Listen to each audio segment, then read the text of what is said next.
Whereas against Nick, I'm like, all right, he should be doing A, B, or C, but I don't know.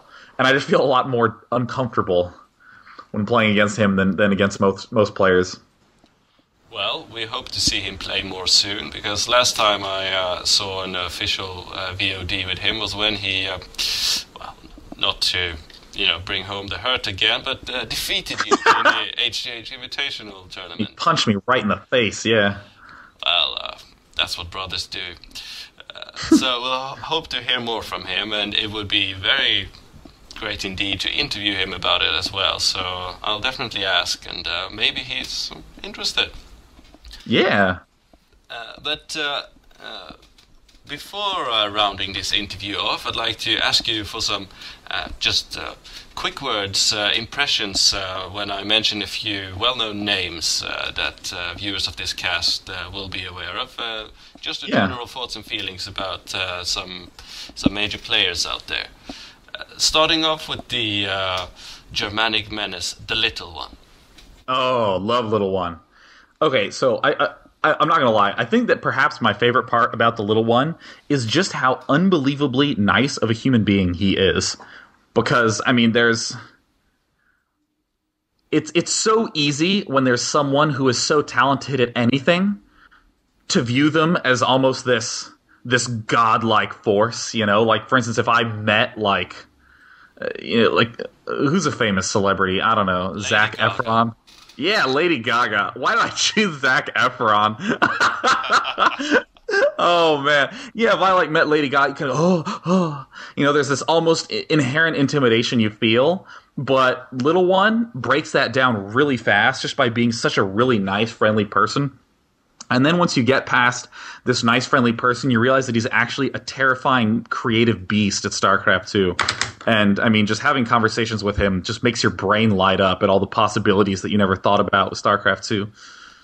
Yeah, I heard a show cast, or an interview, or rather a discussion, a State of the Game SE2 beta talk, the book that featured, and he mentioned how he had ideas about countering broodlords with the ghost snipe ability, and I just thought that's some crazy shit going on. Yeah. I guess you could say he's a bit like Lady Gaga of Starcraft 2, constantly changing and inventing new trends that are always above the edge. But maybe that's not a very nice thing to say, I don't know. But we should call him the Zac Efron of Starcraft 2. That's my preference. Let's do that. Let's make it a very complicated joke. Moving on, though. NonY. Yeah. NonY is just as solid as he was in StarCraft 1 and just as mechanical. It's kind of funny. Everyone is just like, beta's down. There's no more SC2 streams. But NonY had his stream up and was streaming a multitask trainer. And he just kept playing it again and again and again and again. And that's something that I always have a deep appreciation about for NonY, is that he's very rigorous with his practice, and he puts in the time. Because I can say, yeah, guys, if you have a build and you've never tested it before, open up against the computer and flesh it out before you play it. People will hear that and they'll go, oh, well, that makes sense, because I don't want to have any pressure and I want to make sure my timings are okay. But then they won't do it. But NonY's the sort of player who does it. So then you see him working really hard in this multitask trainer, and I'm just thinking, this guy, it is inevitable that he's going to be absolutely terrifying in this game. It's not about age. It's not about, some sort of inherent talent that he's abusing, as he spends like 90% of his time on the beach whenever he touches a computer. He's just good at video games. No, it's that he is good at practicing, and he knows how to practice, and he puts in the time. And I mean, he's one of the players who I watched some of his early games and I was like, okay, he's pretty good. And then I watched some of his middle games and I'm like, wow, he got really good fast. And then I watched his games near the end of the beta and I'm like, okay, he's better than most anyone I've ever seen. And it's just amazing how he can just force these meteoric rises in his skill. He is quite good indeed. Speaking of someone who, statistically at least, beta-wise, is slightly better right now, I'm saying that to be controversial, of course, Idra. Yeah. Because he got a bit further in the HH Invitational is what I'm referring to. Yeah. So Idra he is like an admirable player in how much he refines his play, because Idra does something that the average player does not do. In fact, what I would call the classic newbie mistake is to look at your strategy and to say, this strategy did not work. What is another strategy that will work? That's actually the incorrect way of thinking in a lot of circumstances. Often what's the correct thing to do is say, the strategy didn't work. How can I do this same strategy better? And every time I watch Idra play, he's doing similar things that I saw him do before, but doing them better and better and better and better, just getting very, very good timing and very fleshed out. There's this enigma about him where everyone knows that he rages, and he gets really, he's just like, some of the funniest screenshots of all time are from Idra losing a game. Yes. And I sympathize with, I empathize with his rage quite a bit, because there's nothing.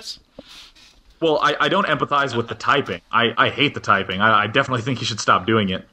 But I understand the level of anger that he displays, because if you have a 45-minute plan with deep refinement, like Idra-level deep refinement, where everything's so smooth and so crisp, and some guy does some 5.5-minute cheese strategy that manages to work because he did something right, maybe you did something wrong, but either way, 40 minutes of your 45-minute strategy no one ever got to see, that can be so frustrating. That can be so frustrating. I totally understand that. But the thing that I think is a little bit of an enigma is I can't quite tell if he's just saying stuff at the end of his game because he's angry, or whether he actually genuinely believes some of the things that he's saying. Yeah, that is. He's the bad boy, the baddest boy we have. I hope to interview him one day about it. Yeah, man. And it will be interesting to know, because he's a fearsome player and one to be respected. And whether he does his antics on purpose, or if it's genuinely beridden with emotion, so to speak. Yeah, I think many people wonder, me myself very much included. But moving on to someone who, as far as I can tell, have quite extensive control over his emotions. Maybe because of old age and experience, the grandpa toss of the foreign world, White Raw. What do you say about him? I love White Raw. I always get excited when I see him play. Yeah, I know, because first of all, he's really good, but he's a player who experiments with a lot of variety, and he plays a ton. He just mass games his ass off. Which, first of all, is exciting for me, because in the coming years, I fully expect to be 29 as well. So, it makes me think, hey, I want to be gaming like White Raw when I'm older. But also, I playstyle-wise, I got the chance to get, 6 or 7 of his replays at the start of the beta, and then another 10 or so midway through, and another few later on. And you probably heard me say... Actually, you definitely heard me say earlier that, when that happened to me with NonY, I got to see him, getting hugely better over time. And with White Raw, not only was White Raw, also improving, but just doing wildly different, crazy stuff.